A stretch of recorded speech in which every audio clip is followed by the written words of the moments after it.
original era estar en Tucumán, creo que el 17 de marzo. Bueno, ahí la fecha es 31 de marzo, se ve que no me salió el 1, ¿no? En el PowerPoint que están viendo ahí dice 3 de marzo, obviamente eso que es viejo, ¿no? En realidad debería ser 31, es el día de hoy.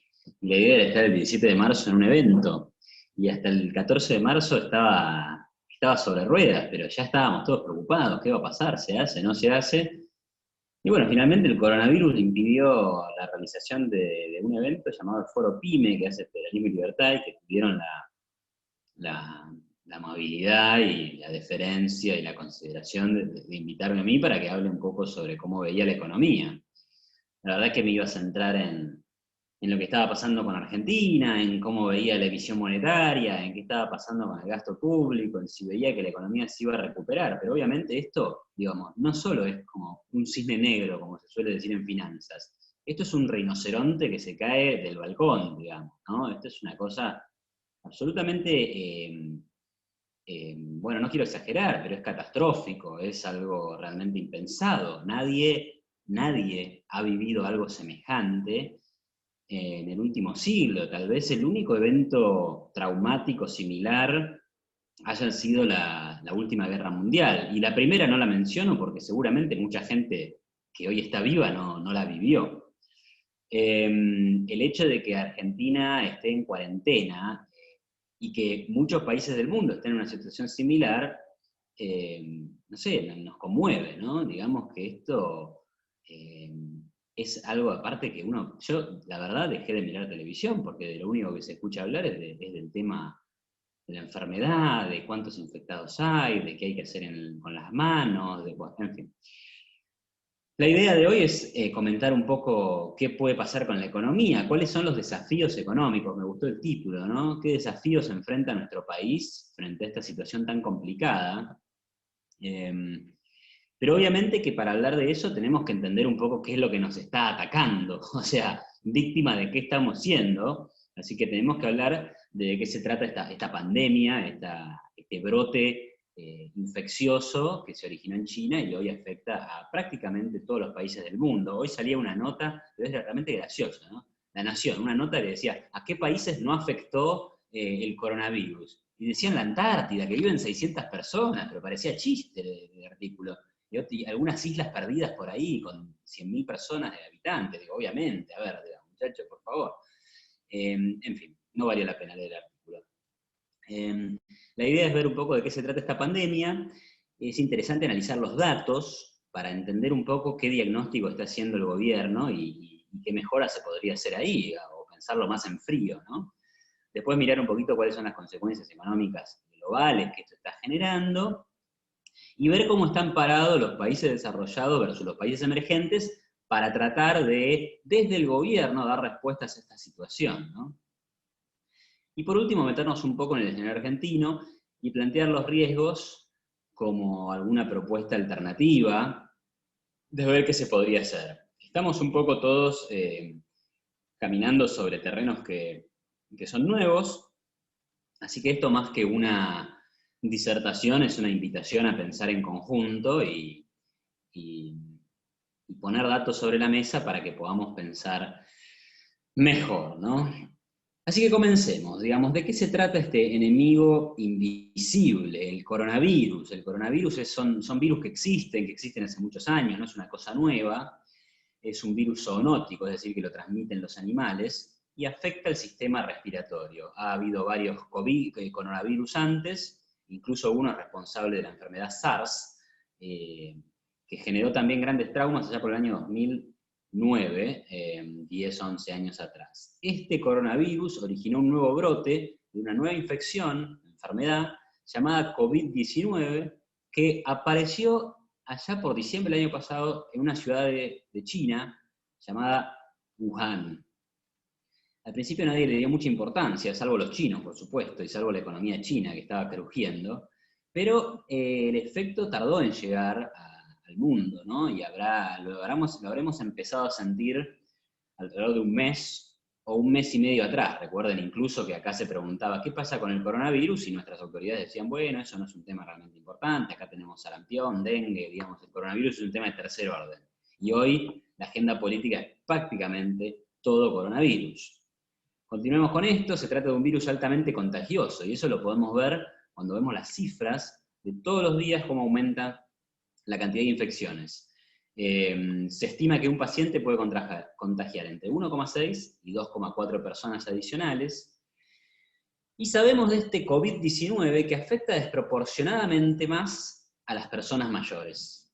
La tasa de mortalidad es hasta 4 veces superior en personas mayores de 70, y en promedio es 0,2% debajo de los 40 años. O sea que si tenés 40 años, la posibilidad de que te mueras de coronavirus es 0,2%. Es bastante baja. Si vemos las muertes totales, y lamento por tener datos del 30 de marzo y no tenerlos de hoy, porque hoy ya estamos arriba de 40.000, o sea, ha llegado el número de 40.000 muertes, vemos, por ejemplo, que el mundo tiene 33.600 personas fallecidos a causa del COVID-19. Liderando la tabla está Italia, con 10.781 muertes, después sigue España, con 6.500, China con 3.300, y Estados Unidos, en donde recientemente la tasa de muertos, el recuento de muertos ha empezado a mostrar una aceleración significativa. En Argentina por ahora tenemos 20, aunque en realidad estos son ya 28 personas fallecidas, por lo cual no podría decir que estamos totalmente aislados o muy aislados hasta ahora de lo que es esta enfermedad. Obviamente otro dato interesante es cuántos casos totales de coronavirus hay. Habíamos dicho que hay 30 y pico mil muertos, llegando a 40.000, pero hay alrededor de 715.000 hasta el 30 de marzo, en realidad hoy son 800.000 personas infectadas de coronavirus. Como verán, la brecha entre la cantidad de infectados y la cantidad de muertos es considerable, por lo que uno podría decir que la tasa de mortalidad es baja. Ahora miremoslo por país. Estados Unidos ya se ha convertido en el primer país en número de infectados. Eso no quiere decir mucho porque obviamente que Estados Unidos tiene una población muy grande. Italia tiene 97.000, China 82.000, España 78.000. Ahora agregué acá otros dos países que no se suelen mencionar, que son Portugal y Grecia.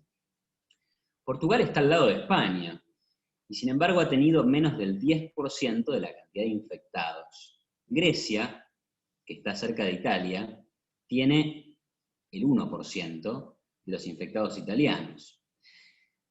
Y esto lo traigo a consideración porque acá parecería ser que estamos tomando decisiones de política económica y decisiones políticas y decisiones de restricciones a la libre circulación de las personas en base solamente a lo que está pasando en Italia y España.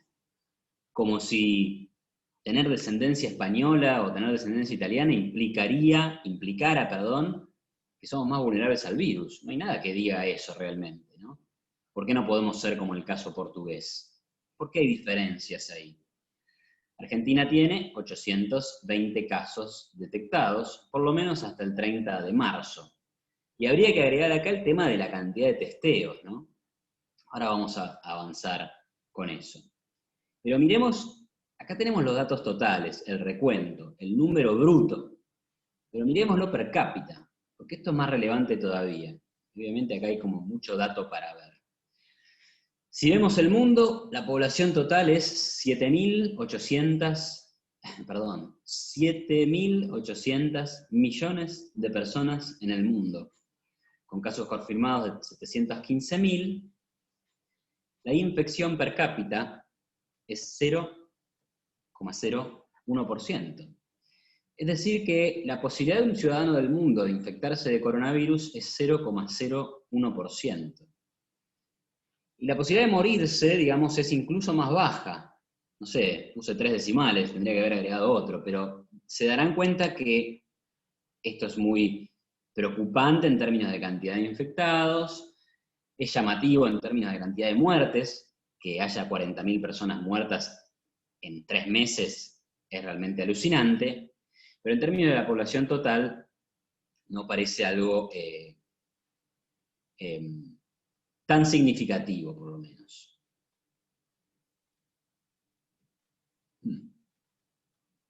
¿Hay alguien pide poner los datos en la pantalla completa? Yo la verdad es que tengo mi presentación en pantalla completa. Yo no Sí, lo ahí veo. la recalqué de vuelta en la pantalla completa. Ah, Juan Pablo, si podés mencionar si se ve, ahora sí. genial, genial. Sí, Después estimo que sí.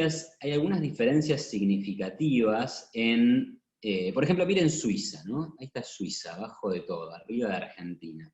Suiza es el país con mayor tasa de infección per cápita. El país con mayor tasa de infección per cápita. 0,17% de la población suiza está infectada de coronavirus. Si Argentina tuviera esa tasa de infección per cápita, es decir, la tasa más grande del mundo, tendríamos alrededor de 58.000 personas infectadas al día de hoy.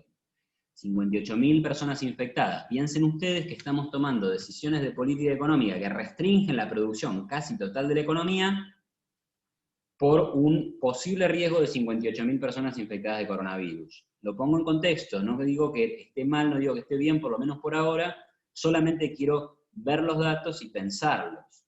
Y luego veamos la última columna, donde tenemos las diferencias en tasas de mortalidad. Italia, por lejos, es el país en donde mayor tasa de mortalidad ha habido, es decir, sobre el total de infecciones detectadas y confirmadas y oficializadas, 11% de esas infecciones resultan en la muerte. Es muy llamativo y es drástica la diferencia con, por ejemplo, Estados Unidos, que como verán tiene el 1,8.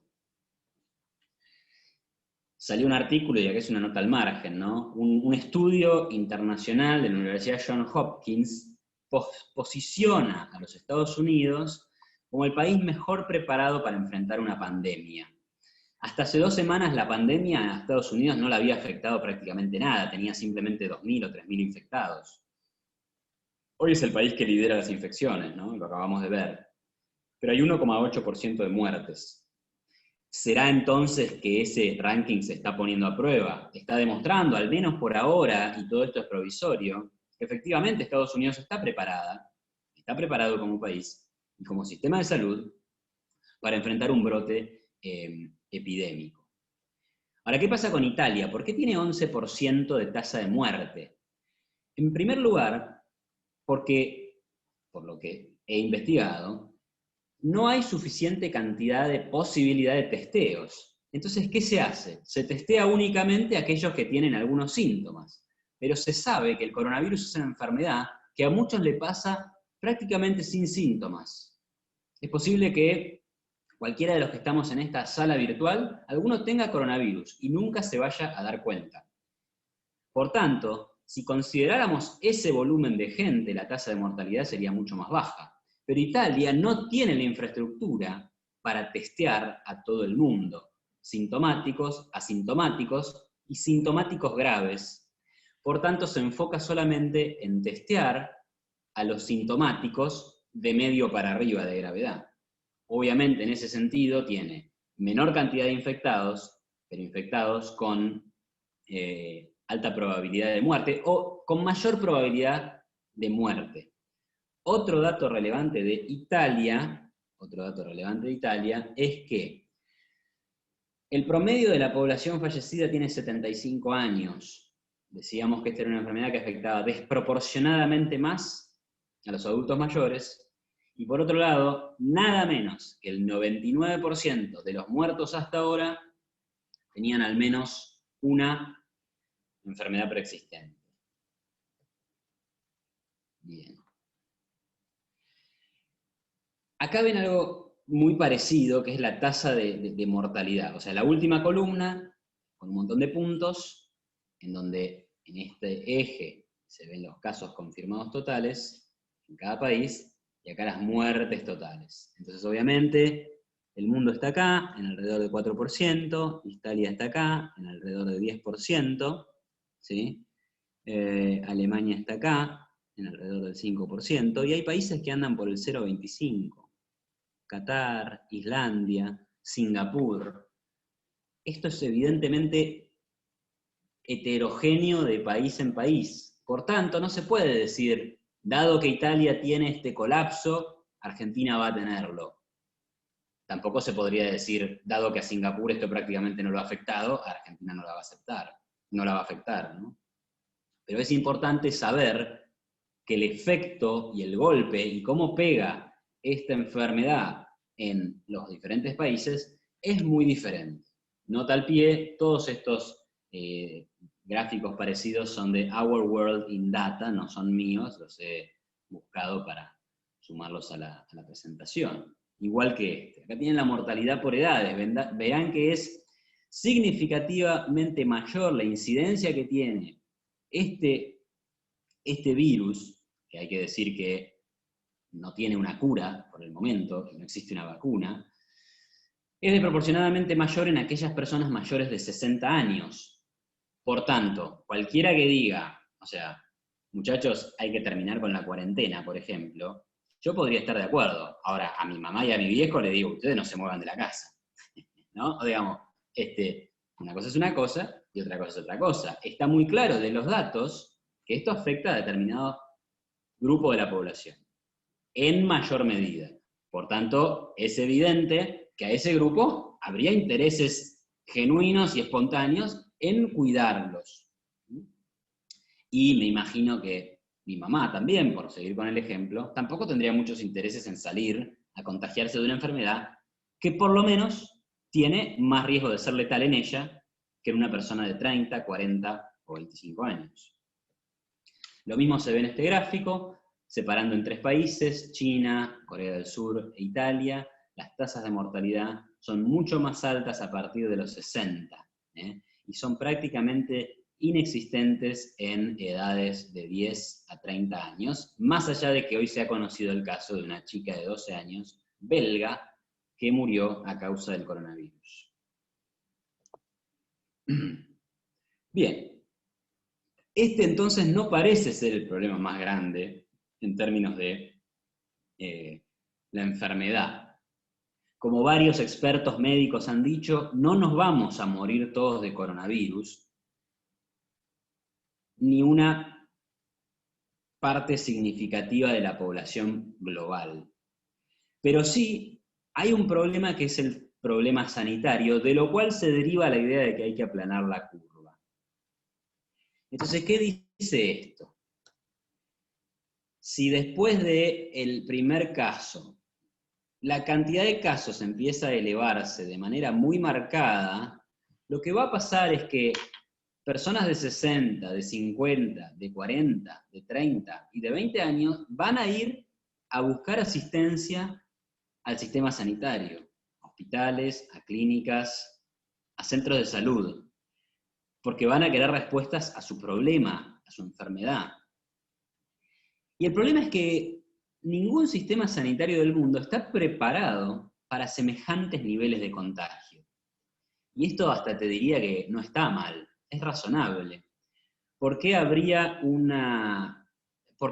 cualquier organización, sea pública o privada, comprar un número de respiradores artificiales suficiente para abastecer una epidemia que ocurre una vez cada 100 años? Económicamente no tiene sentido. Y esto no es simplemente pensar en numeritos o en plata. Todo dinero que se destine a algo se deja de destinar a otra cosa. Entonces, si hubiéramos comprado hace 5 años respiradores para enfrentar esta pandemia, hubiéramos dejado de comprar máquinas de rayos X, hubiéramos dejado de comprar insumos para la quimioterapia, o sea, hubiéramos dejado de abastecer otras enfermedades que son igualmente atendibles y necesario que se atiendan. Entonces hay una capacidad del sistema sanitario que es normal, que está preparada, y obviamente esto depende y difiere en cada país, que está preparada para enfrentar la normalidad de los eventos. Y enfermedades respiratorias, en la medida que la historia dice que se presentan reclamos de enfermedades respiratorias, no un brote pandémico de una nueva enfermedad respiratoria. El problema entonces es, bueno, ¿cómo evitamos que ese brote sea tan brusco que colapse el sistema sanitario? Y acá la idea es, hay que achatar la curva, hay que tratar de que tengamos un número de casos alto, pero que esté distribuido mejor en el tiempo.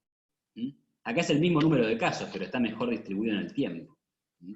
Entonces el sistema da abasto. Ahora, pensando en esto, aparecen dos formas de responder o de responder a este problema, ¿no? Y la primera sería mover esta línea, sería mover esta línea punteada hacia arriba. Este sería un tema de oferta. Si incrementamos la capacidad sanitaria, podemos tolerar un brote más brusco de la enfermedad y podemos dar respuesta. La otra es, y eso es muy difícil, no hay plata, no hay recursos, no hay inteligencia suficiente, no hay velocidad de respuesta suficiente, razonable. Entonces ataquemos a la demanda. ¿Y cómo podemos atacar a la demanda? Bueno, al principio se intentó en Argentina y en otros países del mundo suspender las clases, suspender los recitales, suspender los eventos deportivos, suspender las marchas, suspender las reuniones de muchas personas, concientizar a la gente de la necesidad de higienizarse, practicar el distanciamiento social, y eso finalmente no fue considerado suficiente. Por tanto, estamos desde el 20 de marzo en cuarentena. Medidas que se tomaron en Italia con 9.000 infectados, acá se tomaron con alrededor de 500. O sea que de alguna forma el gobierno reaccionó rápido y el gobierno siguió una famosa frase que todos conocen, que es mejor prevenir que curar. Reaccionemos a tiempo, frenemos todo y achatemos la curva. Esta es la única prioridad. Bueno, esto lo dicen los expertos sanitarios, no podemos no coincidir, solamente tenemos que agregarle a este análisis la cuestión económica. Hay otros riesgos, ¿no? El riesgo económico, y el riesgo económico en el fondo implica que hay gente que, producto de estas medidas, puede llegar a quedarse sin trabajo, quedarse sin ingresos, ir a la quiebra, no poder pagar un alquiler, y eso también afecta a la salud. ¿Cuáles han sido las consecuencias económicas de este brote pandémico? Por un lado tenemos lo que se llama shock de oferta. En China, por ejemplo, la gente dejó de ir a trabajar. Claro, porque se terminó decretando una cuarentena, pero ya desde el inicio, cuando uno ve que el de la fábrica del lado se enferma, el de la fábrica del otro lado se enferma, empezamos a temer que algo está ocurriendo. Y empieza a haber decisiones voluntarias de, mira, no hagamos esto, no vengas a trabajar, tomémonos una semana de vacaciones. Yo iba a viajar el 17 de marzo a Tucumán, se lo dije al principio, y suspendimos de motu propio. La fundación dijo, a la luz de las circunstancias, mejor posponerlo. ¿Cuánta gente iba a ir a ver el foro PYME en un contexto en el que una concentración de personas era considerada ya por todos un foco de potencial infección? Nosotros en SEADE, donde doy clases y donde conduzco un programa de maestría, decidimos suspender clases y eventos mucho antes de decretada la cuarentena. O sea, incluso antes de que el gobierno tome medidas de restricción, había una autorrestricción propia de decir, suspendemos esto, posponemos esto, etc. Entonces, la gente directamente o se enferma y no va a trabajar, o no va a trabajar por decisión propia.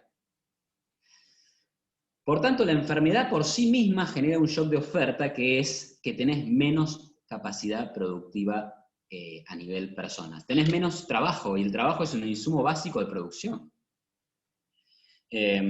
Afecta entonces el capital humano, que es clave en la producción. Y le agrego uno más.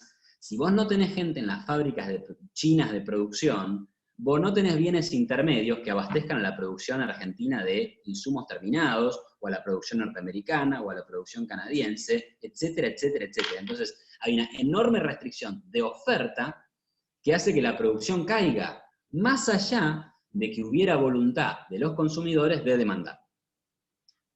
Así que lo primero es el golpe en la oferta. Menos producción porque nadie produce. Pero luego viene la cuestión sobre la demanda. Como hay menos producción, hay menos ingreso. Por tanto, ¿qué empezó a pasar al inicio? Empezaron a caer los commodities, empezó a caer la soja, empezó a caer el maíz, empezó a caer el petróleo, que lo menciono más abajo. ¿Por qué? Y porque si los chinos no laburan, no tienen sueldo, y si no tienen sueldo no te compran cosas. Entonces ahí empieza a haber shocks de demanda. Por otro lado, la incertidumbre generalizada genera que aumenten, al menos en algunos países, las tasas de interés, lo que reduce el volumen de inversión. Así que la demanda también se te cae producto del inicio, que era un shock de oferta. ¿Y cómo afecta esto a los países emergentes? Principalmente por dos canales, que es el comercial, la caída del precio de los commodities por menor demanda china y finalmente por menor demanda global. Piensen que ustedes hoy que Europa tampoco está demandando, Estados Unidos tampoco está demandando. Así que el canal comercial te pega y te pega el riesgo país. El canal financiero, producto de la incertidumbre. Así que las consecuencias económicas vienen un poco por estos mecanismos de transmisión. Veamos ahora algunas de las consecuencias de este tipo materializadas, ¿no? Los mercados. La línea roja es las 50 principales acciones europeas, las 50 principales empresas europeas que cotizan en bolsa. Después tenemos la línea negra, el Standard & Poor's, y el MSCI, que es un índice de acciones de mercados emergentes. Todos estos índices llegaron a superar una caída del 30% en lo que va del año. La magnitud de la caída y la velocidad no tiene precedentes. No ha pasado esto siquiera durante la Gran Depresión de los años 30. La caída en los 30 fue mayor, pero tuvo una prolongación en el tiempo mucho más larga. Esto fue suculento. A partir de febrero, les decía que el impacto empezó recién a mediados de febrero. El derrumbe fue estremecedor. Y en el gráfico del lado derecho tenemos lo que se conoce como índice del miedo, que es el índice de la volatilidad de los mercados, el índice VIX. Y ahí verán que está en su máximo nivel desde el año 2018. Ahora, si yo extendiera esto 15 años atrás, lo tendría en su máximo nivel histórico. La volatilidad se ha incrementado a niveles que no se veían y que no se vieron en la crisis del 2008. Esta pandemia ha generado más miedo que la crisis subprime en los Estados Unidos, que fue la última gran crisis que afectó a todo el mundo por igual. Esta es la magnitud económica del coronavirus. Es sideral. Frente a esta situación, mayores complicaciones financieras, menor demanda, pánico y restricciones casi totales en todos los países del mundo para evitar el riesgo sanitario, tenemos efectos económicos en la producción real.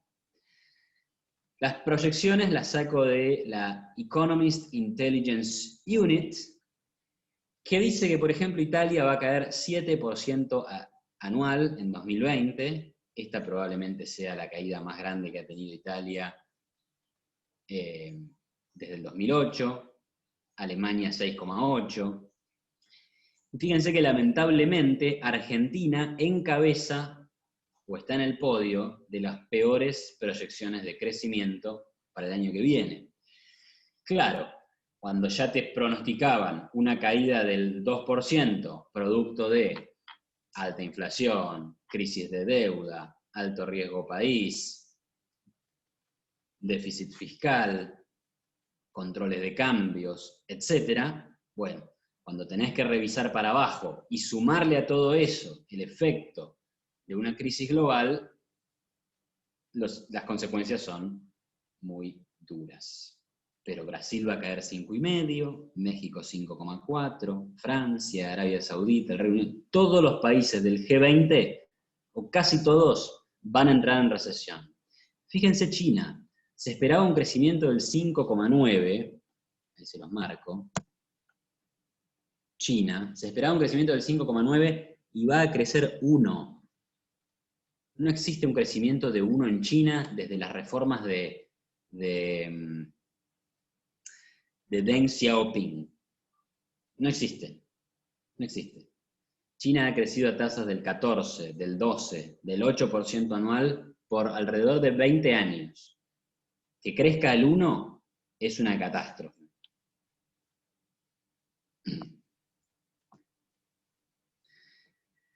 Bueno, perdón. Bien, frente a este escenario, Estados Unidos, por ejemplo, pero lo tomo como paradigma de los países desarrollados, y ahí me meto ya en la sección 3 de lo que planteé al inicio, tiene dos respuestas muy de libro, casi de libro, aunque un poco saliéndose del libro porque las circunstancias parecen ameritar un exceso de heterodoxia o una heterodoxia adicional. ¿Qué dijo la Fed? La Fed primero que bajó las tasas desde el 1,75 hasta 0 en 4 reuniones, sin precedentes también. Ahora, eso le pareció que todavía era poco y dijo, vamos a comprar 700.000 millones de dólares de títulos públicos y privados. ¿Para qué? Para evitar que siga cayendo la bolsa. Como eso no dio resultados, pocos días después dijeron, no hay más límite. ¿Qué 700.000 millones de dólares? Vamos a emitir todo lo que sea posible. Y eso es lo que se llama, que está acá, Unlimited QE, Quantitative Easing. Vamos a flexibilizar la cantidad de dinero sin límites. Así que Estados Unidos emite lo que quiere, es música para los oídos de nuestros heterodoxos. Qué bien, miren lo que emite Estados Unidos, tenemos que hacer lo mismo, ¿no? Bueno, por ejemplo, eso lo voy a analizar más adelante. Segunda respuesta de los Estados Unidos, Kudlow, el asesor de Trump, proyecta que el Aid Package, o sea, el rescate, el programa fiscal para ayudar a empresas, ayudar a personas y apuntalar el sistema público de salud, va a llegar a 6 billones de dólares norteamericanos. Piénsese que el PBI norteamericano debe andar por el 18 billones. O sea, 6 billones es, bueno, un tercio de eso. 18 o 20 billones. Ahí escucho algún ruido, no sé si hay alguna pregunta o qué pasó. Ok. Esto es una mezcla de aumento de gasto y baja de impuestos, o perdón impositivo. ¿Sí? ¿Cuál es la respuesta de política económica de los países grandes? Auxilio monetario y auxilio fiscal. Surge ahí un poco entonces una duda, que es, ¿cómo va a afectar esto si estamos hablando de que el COVID-19 es un shock de oferta? ¿Qué tenemos acá? Este es un gráfico muy sencillo de estudiantes de economía, introducción a macroeconomía, donde tenemos una demanda agregada, que es todo el gasto de la economía, todo lo que gastan los trabajadores, las empresas y el Estado, y por otro lado tenemos la oferta agregada, y la oferta agregada está dada ¿por qué? Por los factores productivos por excelencia, por la disponibilidad de tierra, la disponibilidad de trabajo, la disponibilidad de capital y la mejora tecnológica. Si mejora la tecnología, nuestra oferta agregada se desplaza para la derecha y el resultado es un aumento del PBI con precios que bajan. Una mejora tecnológica entonces me aumenta el PBI porque soy más eficiente, soy más productivo y me baja los precios porque ahora hay más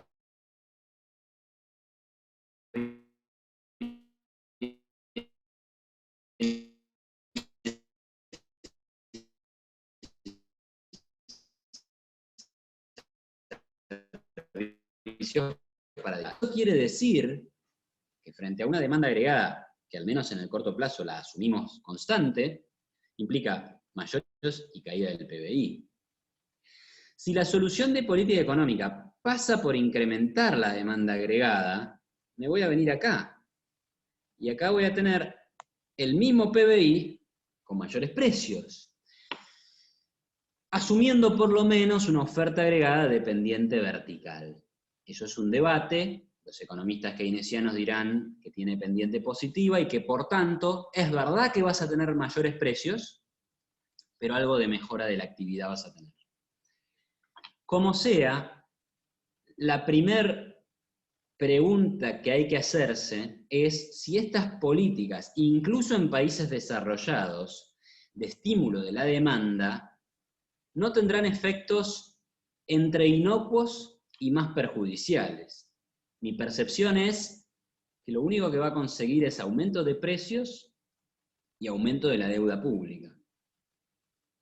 Los gráficos de acá al lado me muestran que esto es una crisis de oferta, porque muestran la cantidad de traslados que hace la gente en China, vieron cómo bajó, y el tráfico en Italia, en Milán, la congestión de tráfico.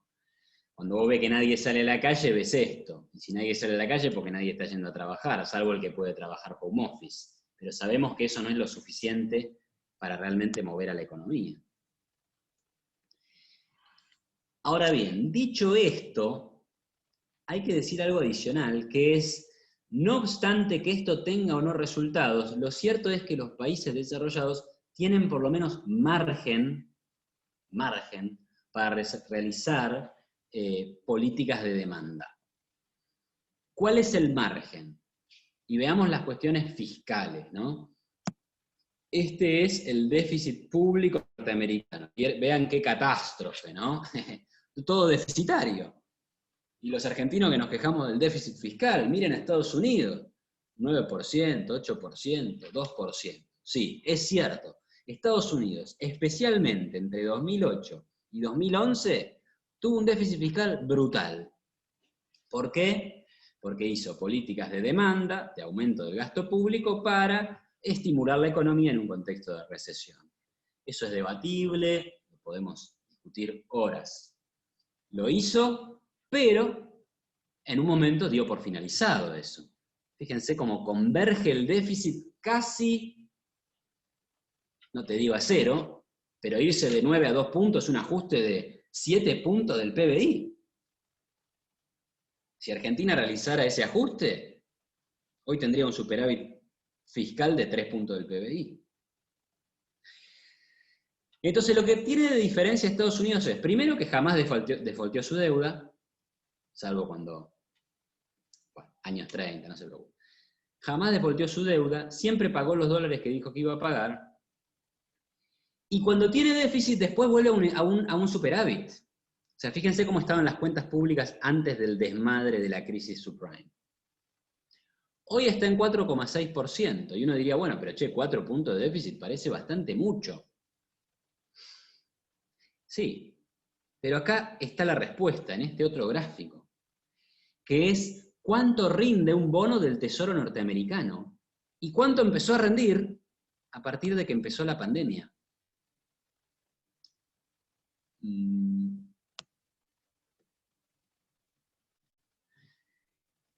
Rinde cada vez menos. ¿Qué quiere decir que rinde cada vez menos? Que hay tanto pánico, tanto deseo de resguardarse de los inversores internacionales, que están vendiendo todo lo que tienen para comprar bonos del Tesoro. Es decir, sobra crédito para el gobierno norteamericano. Por tanto, el gobierno norteamericano, que antes te pagaba 2%, ahora te dice, no, te pago 1, te pago 0,5. Entonces, primera lección. Estados Unidos, incluso cuando tal vez no fuera lo más inteligente que puede hacer una política fiscal expansiva, puede hacerlo. Tiene margen para hacerlo, y los mercados le están diciendo que lo haga. Le están diciendo, por favor, emita más deuda, que yo quiero comprarla. Digo, este punto es clave. Es clave porque diferencia la posibilidad de un país grande, responsable, productivo y estable, y bueno, ya saben a qué me refiero. Por el lado monetario, las tasas de la Fed, como les decía, acaban de caerse como un piano, desde 2,5, bueno, en realidad, acá, desde 1,75 a 0 en 2 semanas.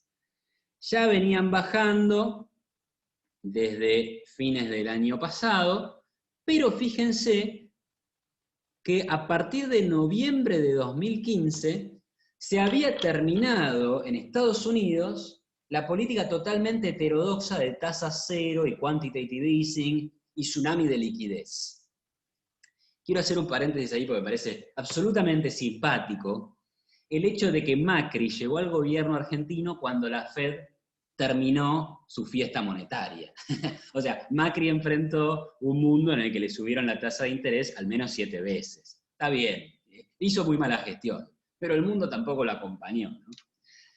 ¿Qué quiero decir con esto? Bueno, si tu tasa pasó de 0 a 2,5, bueno, en un momento de crisis tenés 2,5 puntos para reducir la tasa y ponerla en 0, si es que tenés ganas de practicar políticas monetarias expansivas que traten de inyectar crédito a sectores que hoy están absolutamente parados producto de la pandemia. Y hay una cosa más, si vemos el gráfico de acá a la derecha, lo que vemos es el valor del dólar expresado en una combinación de monedas internacionales. Y como verán, a partir del shock del coronavirus, se ha disparado para arriba. O sea, no solo es que el mundo quiere bonos norteamericanos, el mundo quiere dólares, y los quiere porque lo consideran algo seguro. Otra nota al margen, fíjense, mayo de 2018, cómo empieza a subir el dólar en el mundo, otro factor que gatilló a una economía endeble y con un gobierno que no había hecho las correcciones que tenía que hacer, como era el de Macri, gatilló la crisis del 2018. Ahora, a partir de ahí, el dólar en el mundo estuvo estable, hasta ahora. Boom, explotó para arriba. Segunda lección, incluso cuando no sea tal vez lo más inteligente, o por lo menos sea discutible, si lo que tenés que hacer ahora es inyectar una cantidad de liquidez absurda en los mercados, lo podés hacer porque el mundo te está demandando dólares. Emita, señor Powell, yo quiero sus dólares. Entonces, este es un contraste muy marcado entre países desarrollados que pueden y tienen capacidad de enfrentar esta pandemia, o al menos intentar hacerlo, con agresiva política fiscal y agresiva política monetaria, y países subdesarrollados, emergentes o en crisis, como es el nuestro. En países emergentes, ¿qué pasa con la demanda de bonos? Se ha desplomado. El hecho de que el riesgo país suba, y sube en Argentina, y sube en Chile, y sube en Brasil, Chile y Brasil están expresados en este eje, mientras que Argentina está expresado en este eje, por supuesto, porque nuestras escalas son absolutamente diferentes, como podrán comprender. En los 3 casos el riesgo país ha volado, se ha más que duplicado en todos los países. Es decir, que los inversores del mundo dicen, no quiero bonos argentinos, no quiero bonos chilenos, no quiero bonos brasileños. El mercado le está diciendo a esos países, ustedes no pueden endeudarse ahora, tendrían que haberse endeudado antes.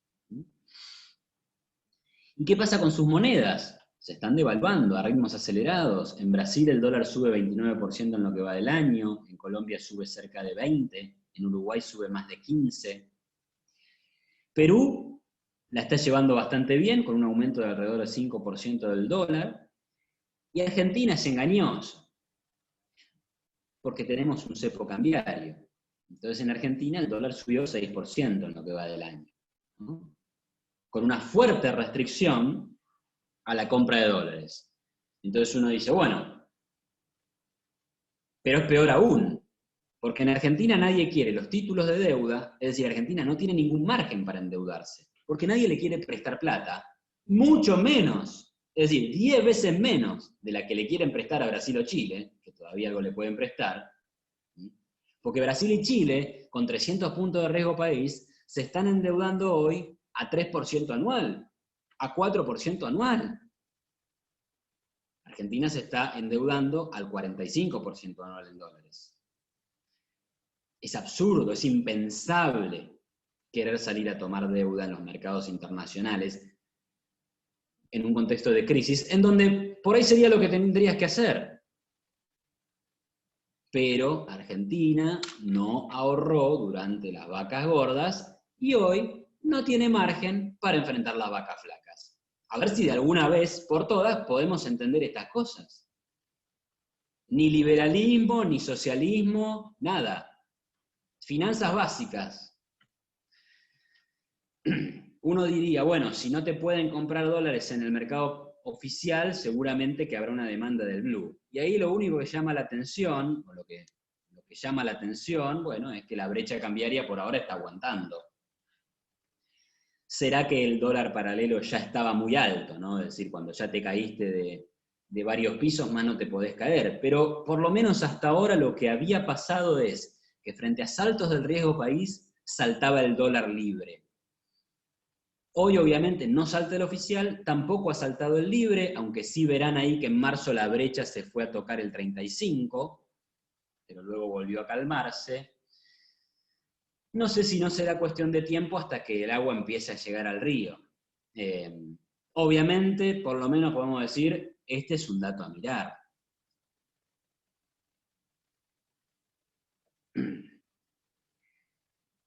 Voy cerrando con esto. ¿Cuáles han sido los anuncios económicos del gobierno? El 17 de marzo, excesión de contribuciones patronales, aumento de aguachi y jubilados de 3.000 y pico de pesos, precios máximos, aumento del gasto público en obra pública.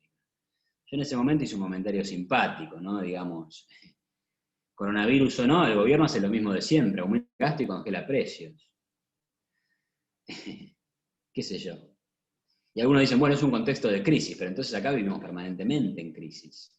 Es gracioso, Axel Kicillof decía que había tierra arrasada, y ahora que hay, ya no hay más tierra directamente.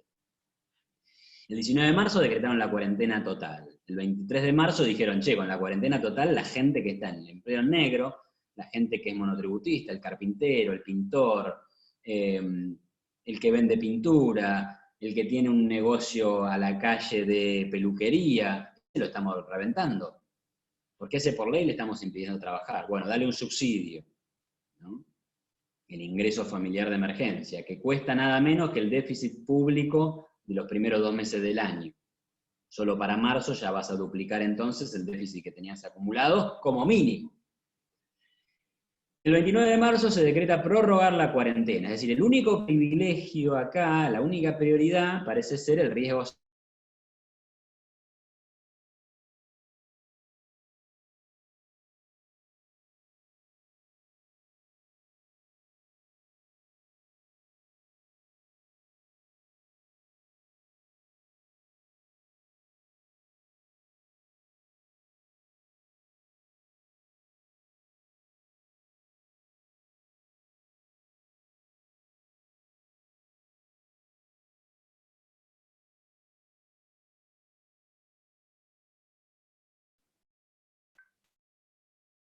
Se cortó la conexión con Iván. Vamos a tratar de recuperarla ahora.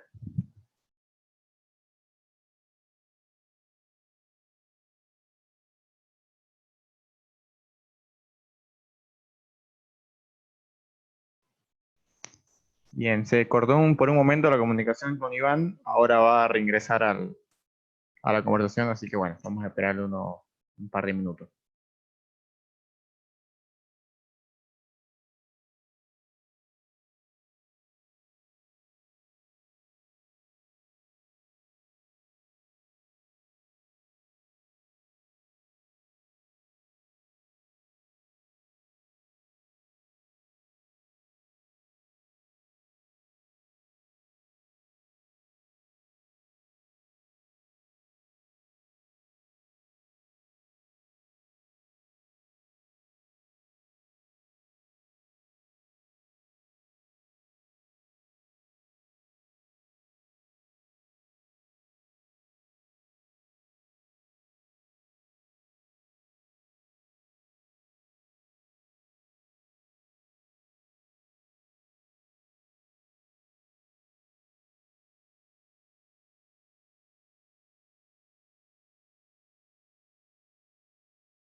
Bueno, estamos intentando restablecer la comunicación con Iván Carrino, así que vamos a esperar 5 minutitos hasta que lo podamos tener de vuelta acá.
Bueno, ahí mientras se vuelve a unir Iván, estoy notando que hay muchas personas que entraron después de que Iván empezó. Les comento, cuando Iván termine su presentación, que ya la estaba cerrando ahora, va a haber un espacio para preguntas. Así que después que él termine, nos las pueden hacer llegar por chat. O levantando la mano le habilitamos el micrófono. Así que bueno, ahí estamos haciendo que reingrese Iván a la reunión.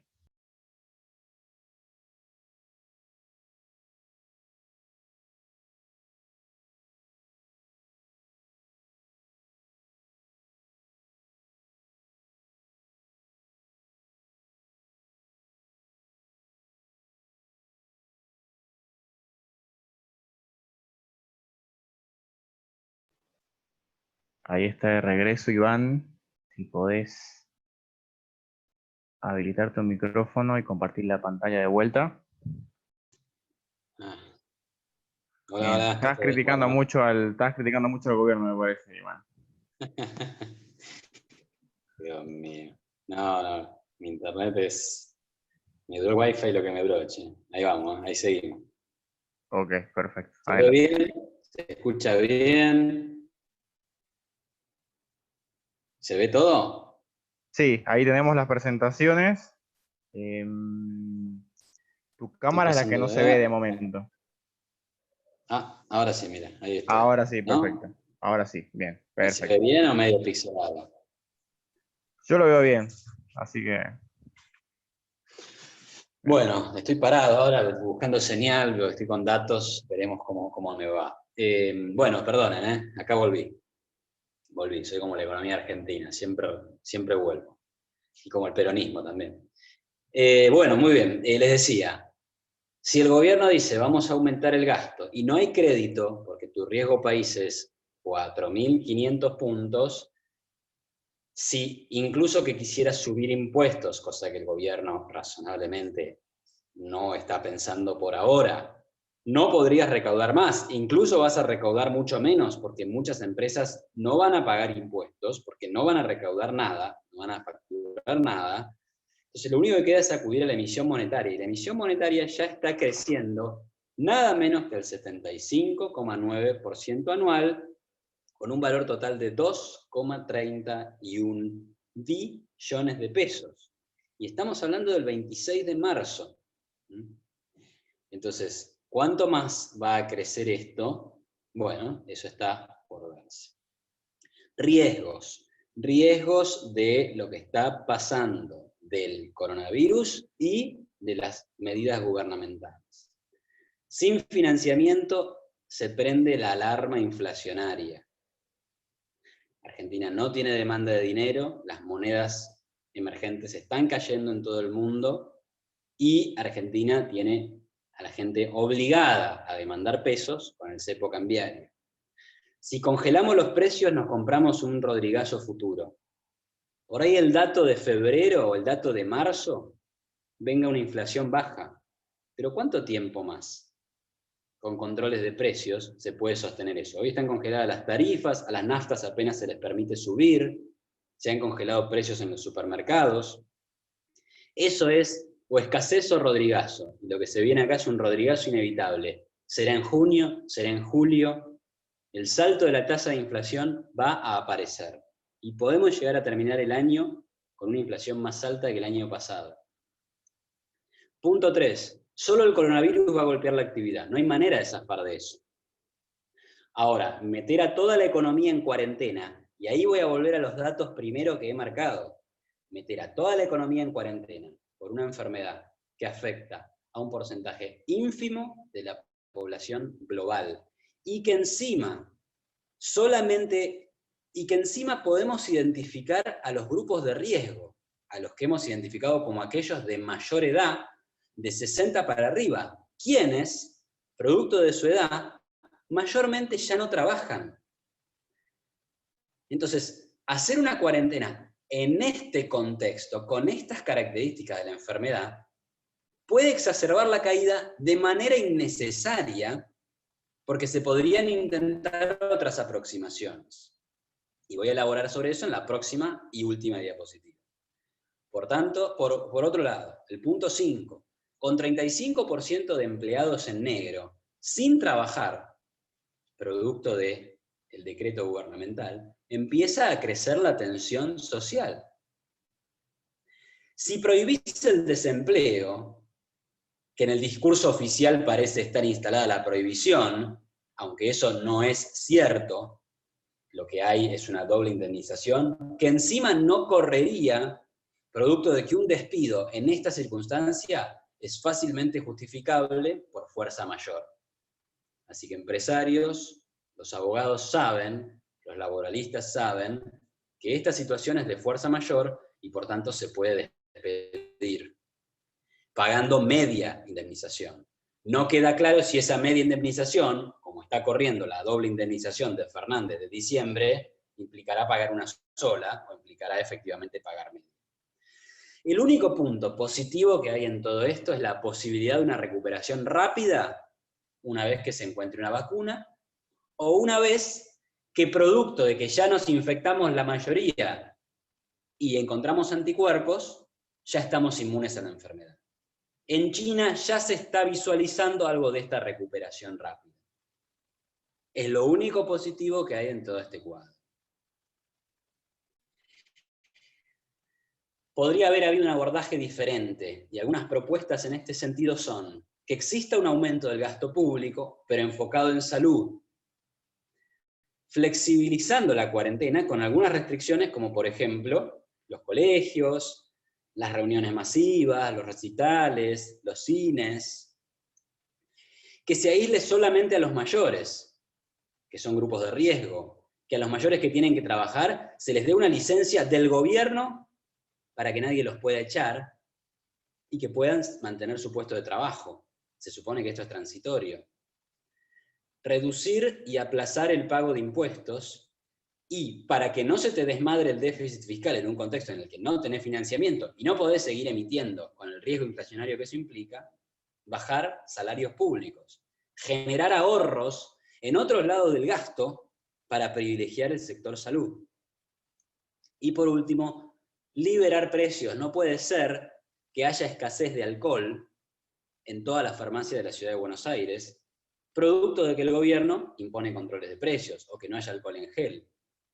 Es preferible que haya precios libres y que el gobierno se meta en el mercado a comprar esos bienes y los distribuya a población vulnerable, a que restrinja en el momento en el que más se necesita la señal de precios que lo que hace.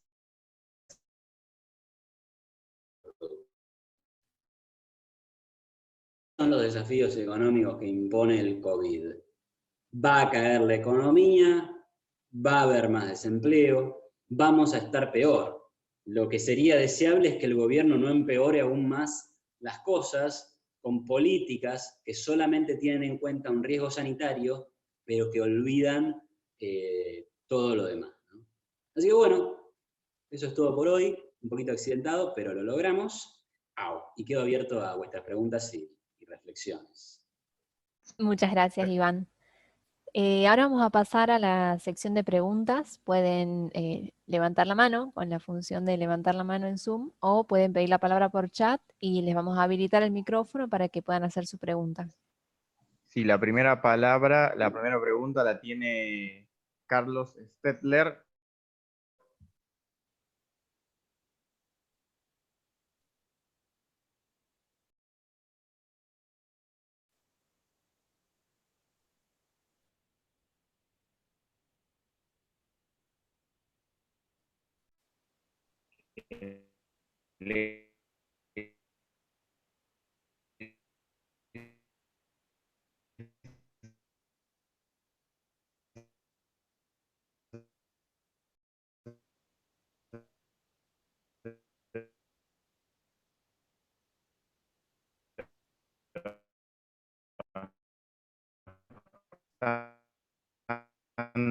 Empezó a subir, o sea, empezó a haber temores respecto de la sostenibilidad de ese mayor endeudamiento público norteamericano.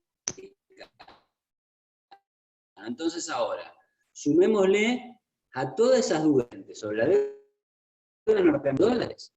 En algún momento podría empezar a haber temor sobre esos bonos. Y tal vez si estamos comprando ahora, estamos comprando en un momento caro. Pero bueno, dicho esto, te digo, tampoco es que soy un experto analista financiero en bonos, acciones, o sea, en ese área me manejo con mis socios que son más expertos en decir en qué pongo mi plata. Hoy claramente es una opción segura que el mercado considera ultra segura. A mí, viéndolo desde el lado de lo macro, de acá en adelante, cuando esto pase, va a pasar el coronavirus, la economía va a empezar a recuperarse, probablemente de manera lenta, y al gobierno le va a quedar una deuda gigantesca en Estados Unidos. Y ya estamos con una situación fiscal que, como veían en los cuadros que había mostrado, se venía deteriorando, ¿no? Pasamos de un déficit de 2 puntos a uno de 4,6. En Estados Unidos tiene la ventaja de que hoy por hoy todo el mundo le demanda sus bonos. Pero esas trayectorias finalmente se tienen que corregir. Y a veces se corrigen por medio de una crisis. Es prácticamente consenso entre analistas financieros que la situación de deuda global es insostenible. Así que parecería ser que no es la medida más astuta. Lo que pasa es que uno piensa, ¿y cuáles son las alternativas? Bueno, ahí está el problema. Bien, muchas gracias. Vamos a seguir con Juan Manuel Agüero. Sí, ahí le habilito el audio a Juan Manuel. Gracias, José Manuel. Hola, hola. Sí, te escuchamos, Juan Manuel. ¿Qué hace Juan Manuel?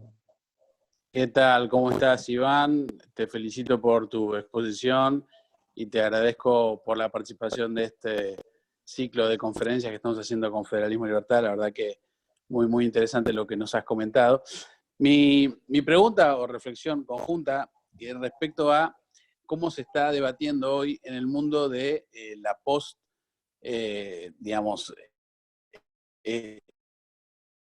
post-escenario del COVID-19. Viste que en Europa por lo menos hay una discusión sobre el paquete de ayuda y hay una tensión entre los países en Italia y España versus Holanda y Alemania respecto a cuán grande debe ser, o si ese debe ser la salida, ¿no? Con grandes paquetes de ayuda monetaria en donde, bueno, ahí hay una gran disputa, sobre todo política. Digo, ¿te parece que eso puede llegar de alguna manera a beneficiar a los países emergentes en el caso de que sí se aplique estos grandes planes de rescate por parte de las potencias centrales? Y buena pregunta, y algo de eso podría haber, digamos, mirando lo que pasó después de la crisis del 2008, 2009, 2010, 2011, 2012 fueron buenos años en términos de precios de commodities, en términos de condiciones financieras para países emergentes. Pero a partir del año 2014 eso se empezó a agotar, ¿no? Y bueno, ya después, ¿por qué? Y se empezó a agotar porque en algún momento Estados Unidos e incluso Europa, en menor medida, dijeron, bueno, hay que empezar a rever este tipo de políticas de tanto ultra estímulo, y las tenemos que empezar a rever y demás. Y toda esa discusión ya empezó a generar en los mercados una anticipación.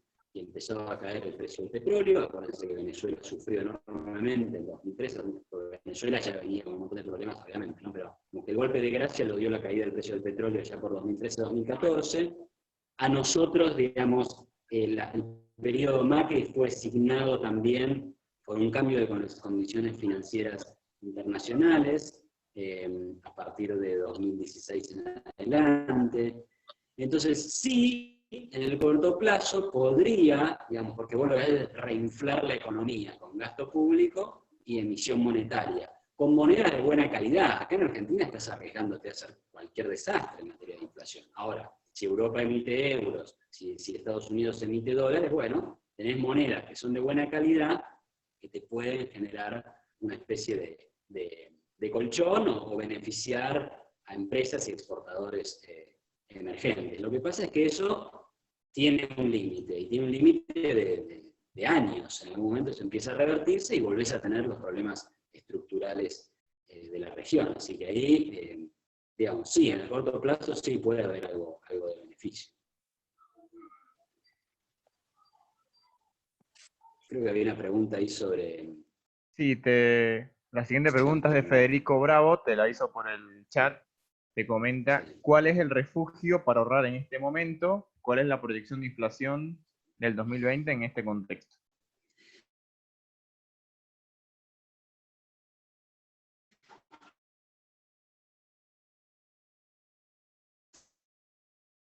Sí,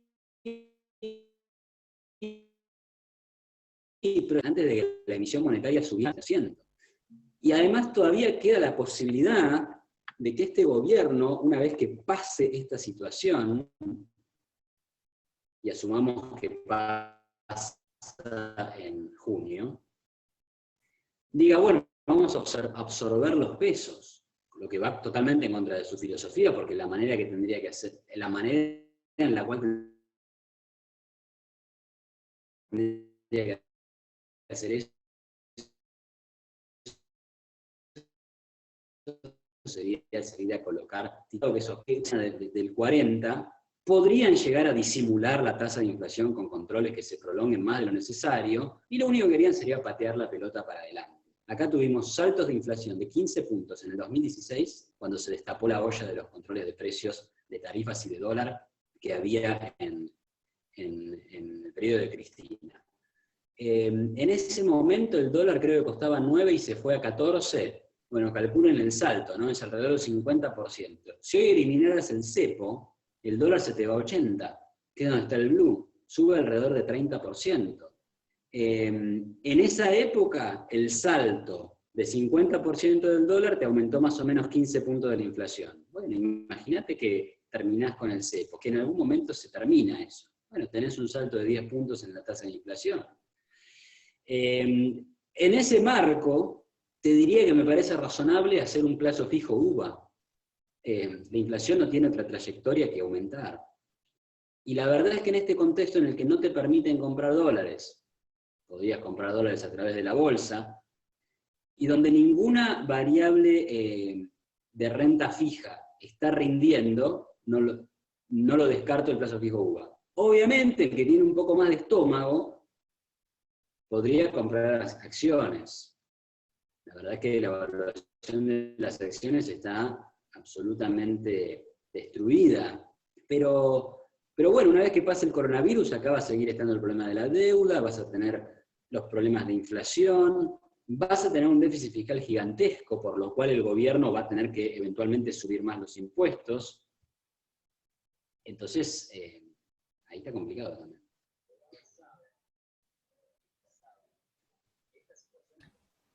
Bien, seguimos ahora con Máximo Méndez.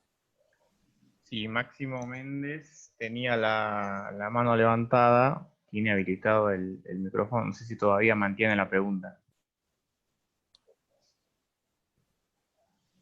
Iván. Sí. Hola, hola Iván, ¿qué tal? La pregunta que yo te la pregunta que yo te quiero hacer, cuando yo he visto el cuadro ese final del abordaje que vos propiciás, creo que son 6 puntos, es obviamente la receta para este tiempo de crisis es reducir el gasto público drásticamente en la Argentina, ¿no? ¿Cómo se logra eso con digamos, dejemos de lado la emisión para subsidiar ese gasto público para enjugar ese déficit? ¿Cómo se logra la reducción de ese gasto público con uno de los puntos, o un par de puntos que vos pones ahí, que son el destino de ese gasto público a materia de salud pública? Eso no termino de entenderlo.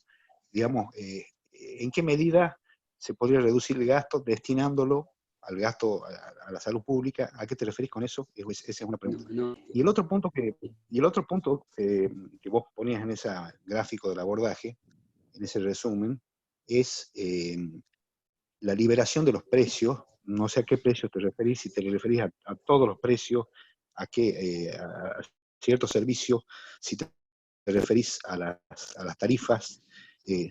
Esa liberación, ¿cómo haría el Estado para controlar que eso no se desmadre? Es un poco elemental mi pregunta, pero no soy un experto en economía. No, está perfecto. Pero yo no digo, y mirá que, digamos, en términos estructurales, sí creo que hay que bajar el gasto de una manera considerable. Sí. Pero yo no estoy diciendo ahora que hay que bajar el gasto de una manera considerable. De hecho, no me parecería razonable hacerlo. En un contexto de semejante crisis, ¿vos vas a echar a 500.000 personas del Estado? No me parece. No me parece. Ahora, sí digo que como tu sistema de salud es la preocupación principal, entonces tenés que hacer ahorros en algún sector del Estado para tratar de enviarle fondos al sector de salud. El sector de salud pública en Argentina gasta 2 billones de pesos, más o menos es lo que está presupuestado este año, el 7% del PBI. 2 billones de pesos. Es mucha plata. Si, por ejemplo, ahora Massa dijo que van a ahorrar 200 millones de pesos en sueldos públicos, en sueldos de funcionarios. Los sueldos de el personal ejecutivo que paga el gobierno nacional son 18.000 millones de pesos. Entonces, 200 millones de pesos no son ni el 1% de eso. Yo no te digo que hay que echar gente para generar el ahorro, pero digo, bueno, a ver, estamos en un contexto de absoluta crisis, hay gente que está por perder su trabajo, hay gente que está ganando 0. Hagamos que ciertos empleados de la administración pública, que tal vez ganan 50.000, 60.000, 70.000 pesos, pongámosle un tope por unos meses de 60.000 pesos, y estoy pensando en voz alta, no lo he estudiado en detalle, digo, soy honesto con esto. Pongamos un tope a eso y nos podemos generar un ahorro bastante superior a los 200 millones de pesos y se lo trasladamos al sistema de salud. Otro podría ser alguna empresa pública, Aerolíneas Argentinas, los medios de radio y televisión. Hay que encontrar lugares donde el gobierno pueda prescindir de tareas que no son esenciales para generar ahorros y poder pagar el gasto. Si no, la consecuencia es déficit, emisión y mayor presión inflacionaria. Y con precios libres me refiero fundamentalmente a los precios del supermercado, que están controlados con listas de precios máximos. A ver, si lo que estás haciendo es aumentando el gasto y restringiendo la producción, el único camino para los precios es subir. Incluso la gente con la misma cantidad de plata, como cerraste la peluquería, como cerraste los talleres mecánicos, como cerraste la carpintería, la pinturería, hay menos lugares donde gastar esa plata. Entonces, ¿qué hace la gente? Va y la gasta en el supermercado. Es obvio que va a subir el precio de los cosas en el supermercado. Ahora, si no dejas que suban esos precios, entonces destruís la producción de ese sector también.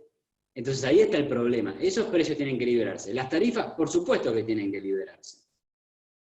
Porque si no, ¿qué te compras? El problema que ya teníamos antes de que llegara Macri, que es un sistema energético. Entonces eso no va a pasar más, es la preocupación más urgente.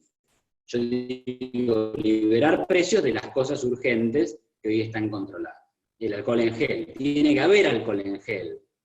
No podés restringir con control de precios la producción nueva de alcohol en gel que se está demandando. Si hay un boom de demanda, el único mecanismo por el cual los productores van a responder es con mayor precio. Si no, no pueden entrar nuevos al mercado. Bueno, es un tema por ahí un poco ahí más técnico, pero básicamente eso.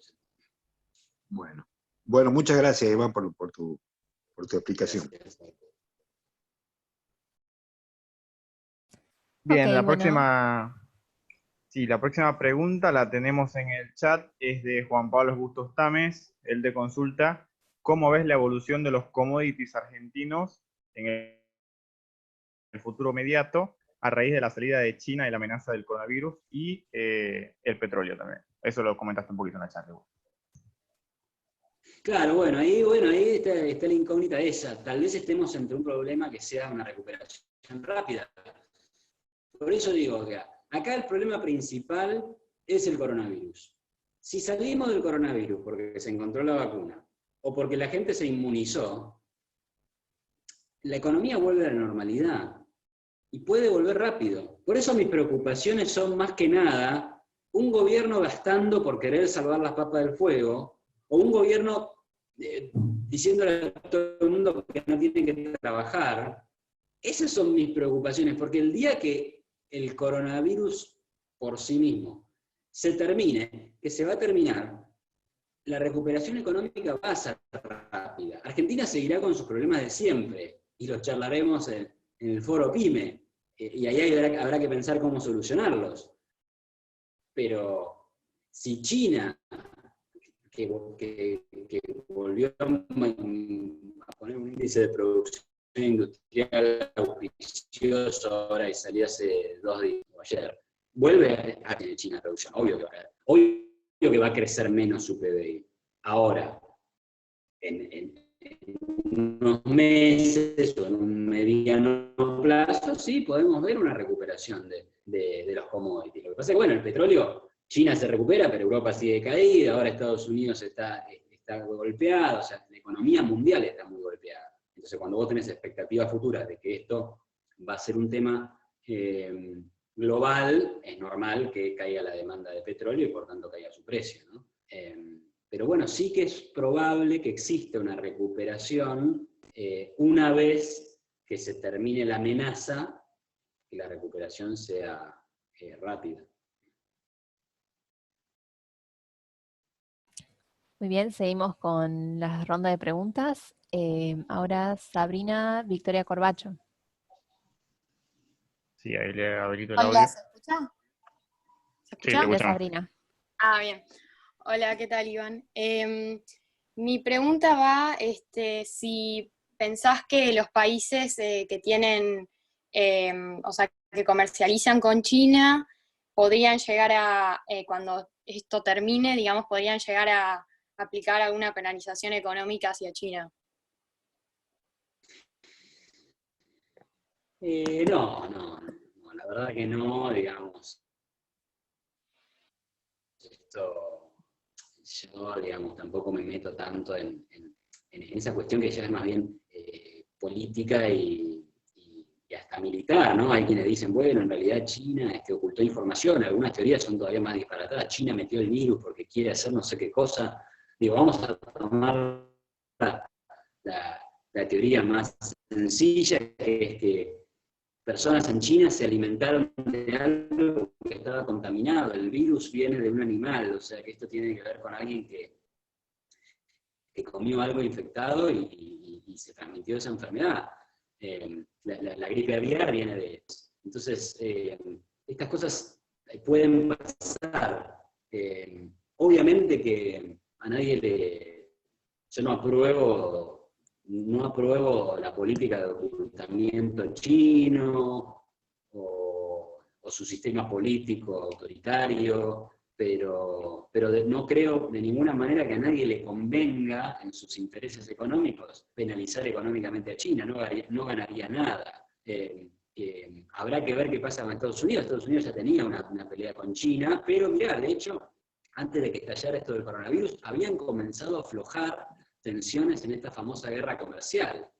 Ahora, fue tal el impacto del coronavirus que los mercados no pudieron festejar ni 3 días este tema de la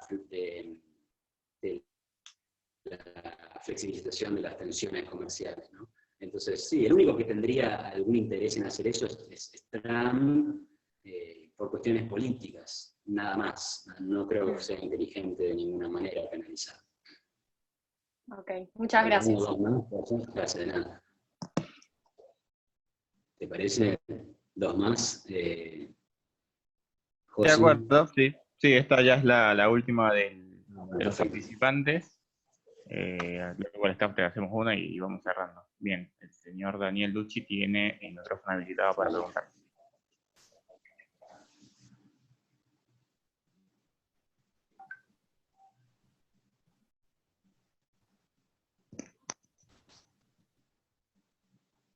A ver, ahí se lo habilito, pero no... Daniel, ¿estás por ahí? Hola. Ahí está. Bien. Hola. ¿Ahí? Hola, Sí. Iván, buenas noches, mucho gusto.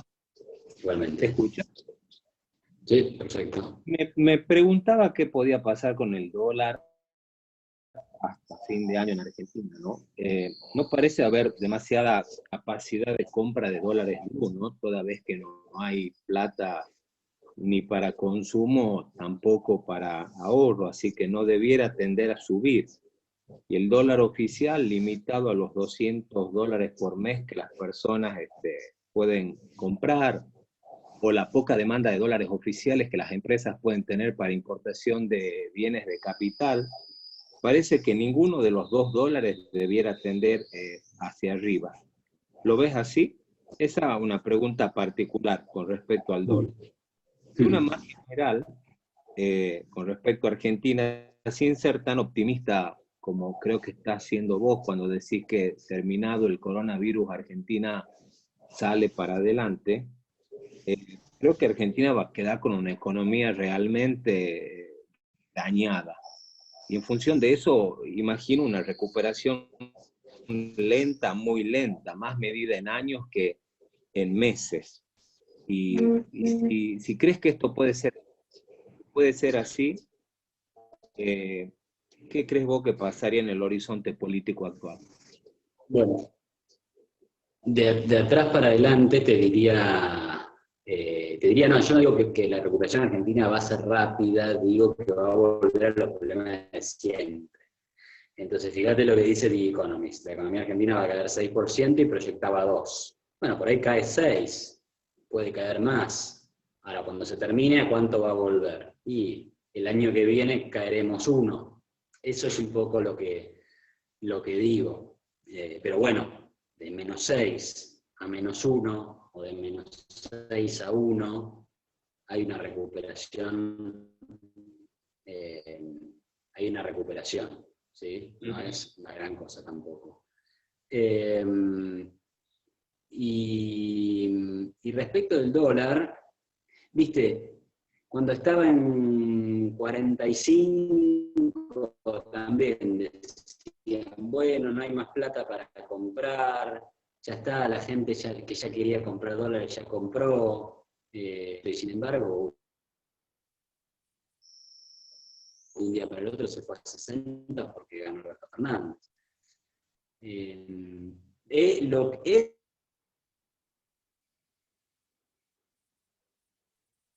es llamativo que el coronavirus es sensible a eso.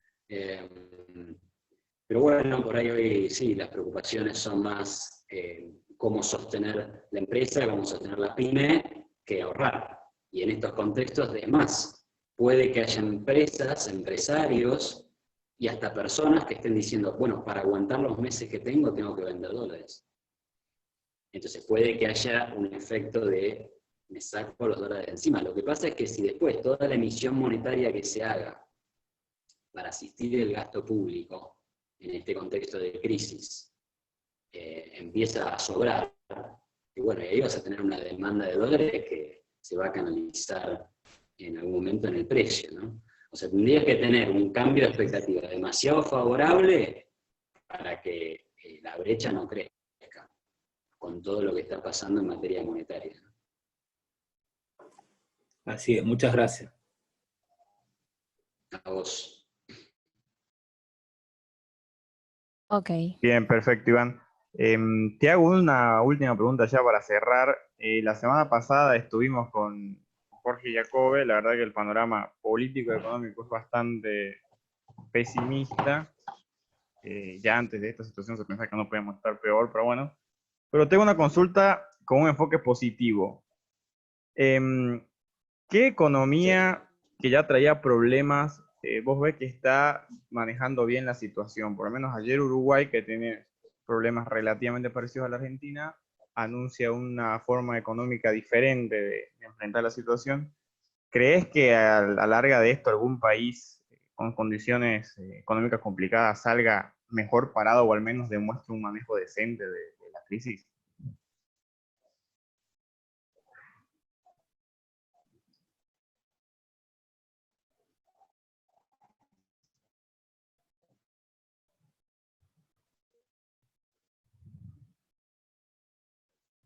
Iván, quizás lo perdimos en la última pregunta. Hola, Iván. Iván, ¿me escuchas? Iván, ¿será posible que Acá busques un tenés poquito un más de señal? problema que es que, por ejemplo, Bolsonaro, que estaba haciendo medidas muy positivas para el altísimo costo político, estaba preparada para crecer 2% de la economía. ¿No se escucha? Hola, hola. No, en el ¿Escuchás? principio no lo escuchamos al principio. ¿Escuchás? Ahora sí. Ahora sí. Sí. ¿No? Sí, ahora sí te escuchamos.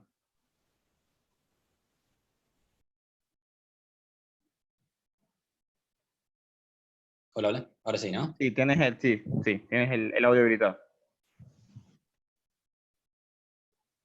¿Y ahí me ven? Sí, ahora sí de vuelta. Bien. Bueno, decía, Bolsonaro, ¿ahí se escuchó eso? Sí, Sí, ahí mucho se quedó. mejor. Bueno, digo, Bolsonaro hizo buenas medidas económicas y la economía le va a caer. Se proyectaba Uruguay, también el presidente Lacalle Pou asumió y dijo que el problema es el déficit fiscal que tenemos que corregir por el lado del gasto público. Y ahora está diciendo, vamos a aumentar el gasto sanitario usando ganancias de empresas estatales, que en nuestro caso eso es ciencia ficción. A Piñera esto le vino bien porque ha suspendido el referéndum, y Alberto Fernández está aumentando su imagen positiva. O sea, los gobernantes en contextos de crisis, en general, son vistos como conductores y como el líder a seguir, por tanto mejora, es una oportunidad para mejorar su imagen positiva. Lo que pasa es que acá el peronismo usará ese mayor capital político para tomar medidas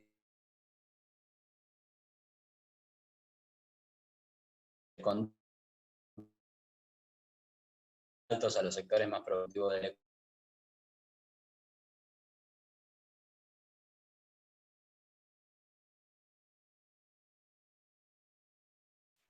tema. Pero otros países que están haciendo las cosas bien, sí, Uruguay, Chile, Brasil, sin duda, sin duda. Ok. Bueno, muchas gracias, Iván. Muchas gracias a todos los que estuvieron hoy participando de esta conferencia. Y le doy la palabra a José Manuel para que nos vayamos despidiendo. Dale, gracias Perfecto. Celeste, saludo grande. Bueno, Gracias. muchas gracias Iván por todo. Vamos a subir la charla después en nuestras redes sociales por si la quieren volver a ver, así que bueno, Buenísimo. quedamos Bueno, contacto si excelente. quieres dar una despedida Iván y bueno, muchas gracias a todos. Bueno, a todos muchas gracias por estar y espero que haya sido de utilidad.